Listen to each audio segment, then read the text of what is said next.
Bonjour à tous. Pour ceux qui ne connaissent pas mes travaux, je voudrais préciser que la démarche d'analyse de pratique à l'origine de ma réflexion procède d'une pratique clinique psychosociale, d'accompagnement de groupes, de professionnels dans des organisations à la fois éducatives, de formation, de soins et de services.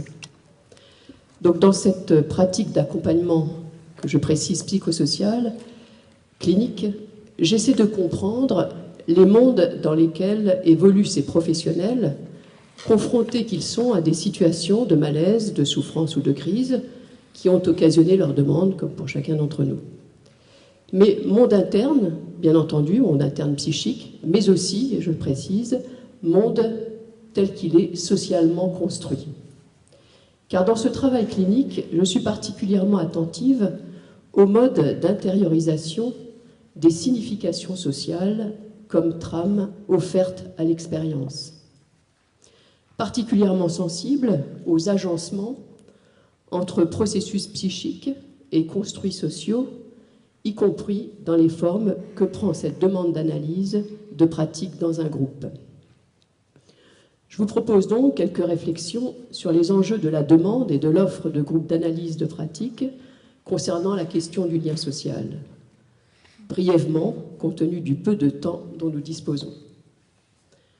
D'abord, je voudrais à grands traits situer le contexte macro-social.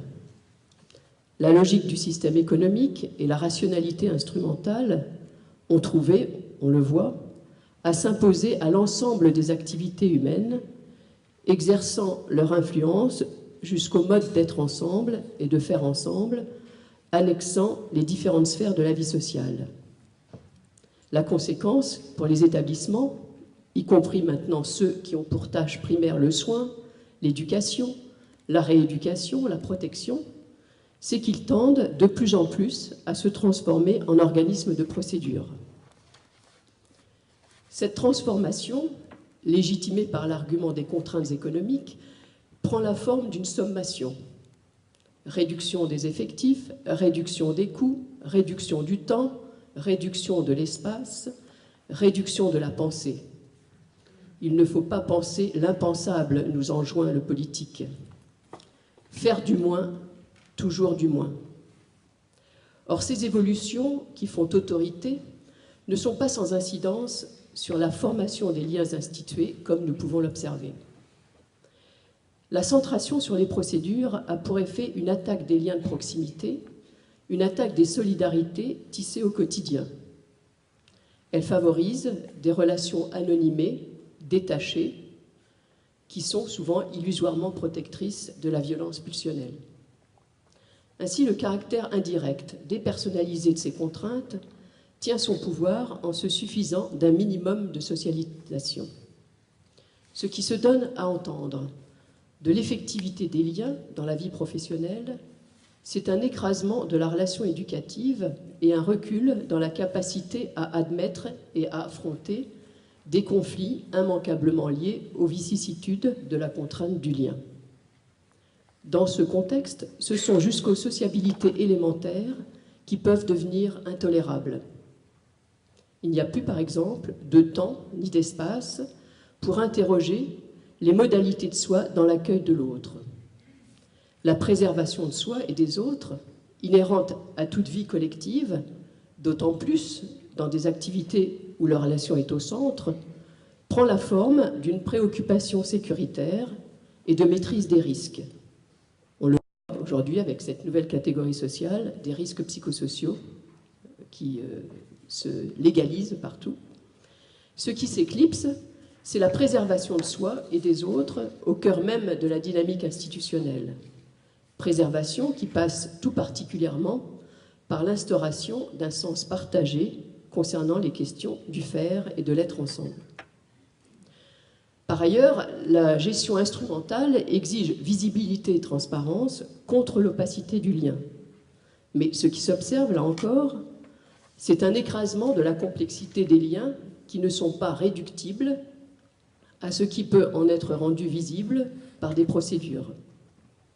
Enfin, la légitimité sociale des certitudes explicatives qui fondent ce pragmatisme de l'action Et ce comportementalisme est d'autant plus fort qu'elle est arc-boutée sur les canons rationnels de l'activité scientifique, les sciences de la gestion, mais aussi les sciences cognitivo-comportementalistes.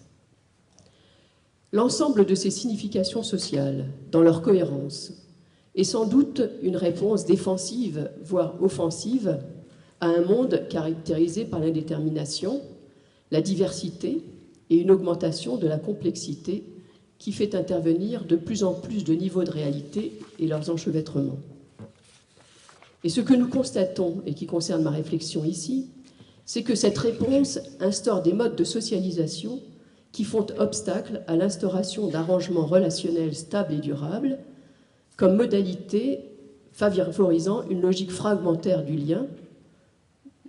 Elle favorise, une logique fragmentaire du lien qui s'institue comme donc une modalité dominante de la dynamique institutionnelle.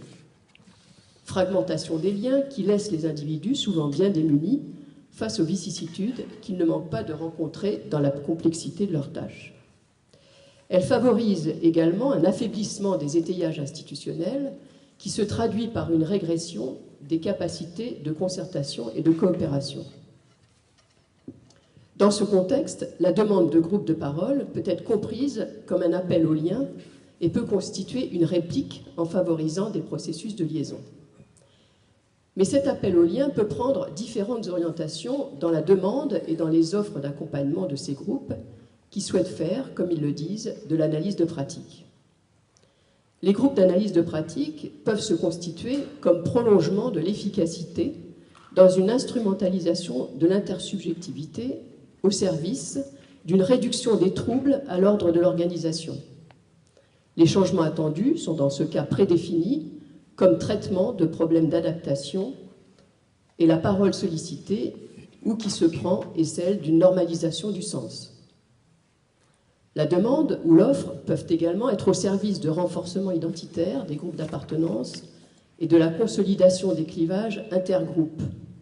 En effet, quand l'espace de parole est soumis à une contrainte d'efficacité, la nécessité de donner du sens peut prendre la voie d'édifier une histoire cohérente en faisant appel à d'autres systèmes explicatifs plus convaincants.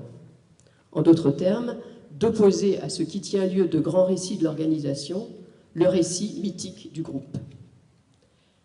Mais les groupes peuvent aussi contribuer à revivifier le lien institutionnel si les conditions d'analyse engagées avec eux permettent que soient travaillées en intériorité des questions dont on constate qu'elles sont le plus souvent frappées d'interdits de pensée.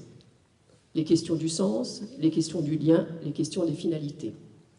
C'est dans cette perspective que je suis attachée à une approche clinique psychosociale où, par les voies de l'intersubjectivité, peut se reprendre du sens pour la collectivité, attentive à ce qui peut s'instaurer entre des sujets dans leur lien psychisé au contexte social. Parce que le groupe d'analyse de pratique constitue chaque fois de fait un espace de socialité intermédiaire, un espace microsocial, il peut s'instaurer comme lieu d'activation, comme lieu d'expérience d'une socialité qui affermisse les ancrages non économiques ou instrumentalisants du lien social.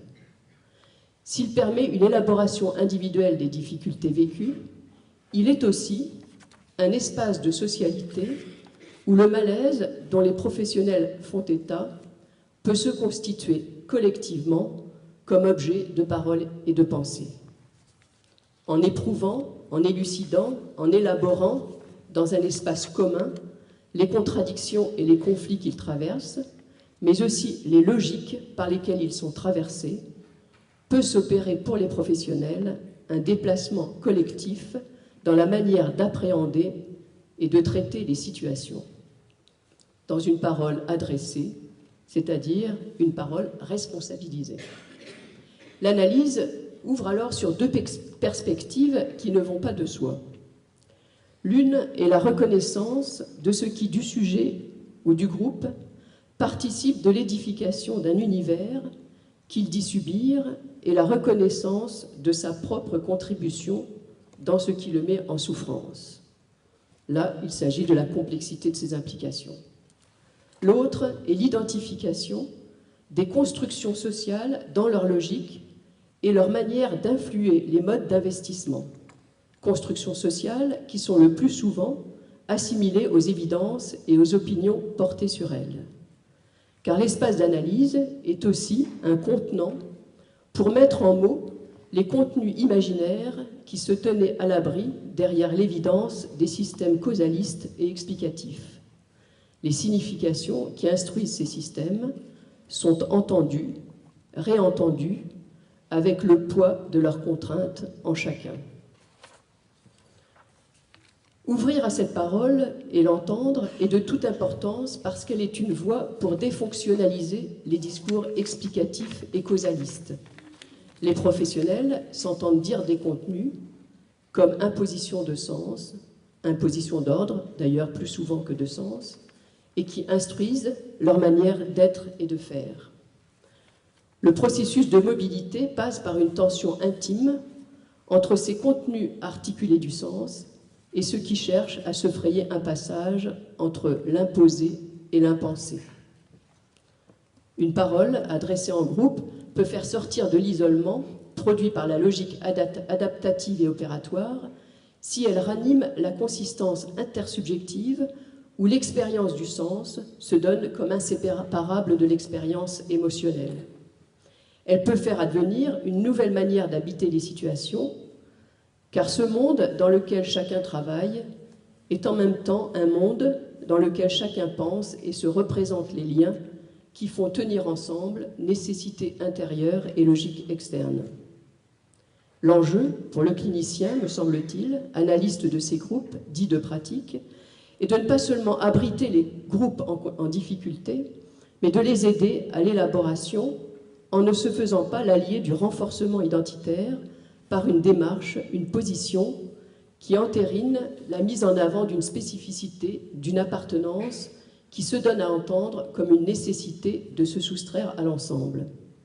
De les aider à affronter la conflictualisation des tensions engendrées par ce trop de pression qui pèse précisément sur cet être ensemble. L'espace clinique d'analyse de pratique peut en ce sens s'instaurer comme le cadre symbolique d'une institution de transition où peut s'interroger et se réinstaurer progressivement une dynamique des liens institués qui se réhumanise.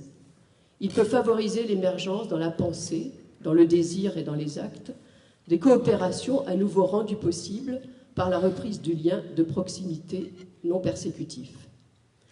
J'ai ainsi pu constater comment des professionnels, sortant du poids d'un malaise vécu dans une grande solitude, pouvaient, suite aux bénéfices subjectifs ressentis par la démarche d'élaboration collective, se reconnaître davantage partie prenante de l'acte social comme acte politique. Par exemple, dans un établissement scolaire, une équipe éducative se déplace d'une centration sur la recherche des moyens pour exclure les élèves perturbateurs à la préoccupation des modalités pour assurer leur meilleure intégration. Les significations sociales ne peuvent se mettre à exister autrement que sous des formes subjectives. Pour terminer, je dirais que c'est précisément parce que c'est l'intersubjectivité qui permet de donner du sens à la collectivité que les groupes d'analyse, de pratique, peuvent se constituer comme une contribution non négligeable à la réanimation d'un lien social qui humanise le lien et donne consistance, là où on est tous préoccupés par ce qu'on voit de la montée de la barbarie.